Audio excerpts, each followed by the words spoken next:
আসসালামু আলাইকুম এভরিওয়ান। আজ আমরা আমাদের ইনকিউবেটরে ডিম বসাবো নতুন করে। তো চলুন দেখাই আপনাদেরকে কীভাবে বসাচ্ছি।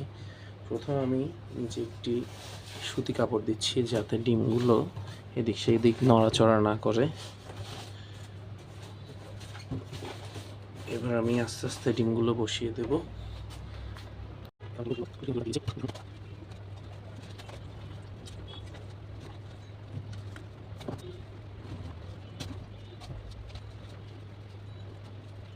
আমাদের কাজ প্রায় শেষ। আমরা এখন একটি বাটি দিয়ে বসিয়ে দেব এখানে।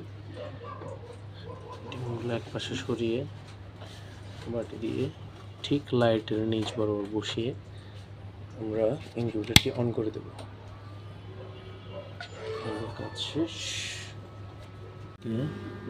প্রথম সপ্তাহে তাপমাত্রা রাখতে হবে, হিউমিডিটি রাখতে হবে 65 থেকে 55 থেকে 65। দ্বিতীয় সপ্তাহে 70 থেকে 75 এবং তৃতীয় সপ্তাহে 80 থেকে 90 এবং আমাদের টেম্পারেচার থাকবে 32.7 থেকে 32.2 পর্যন্ত।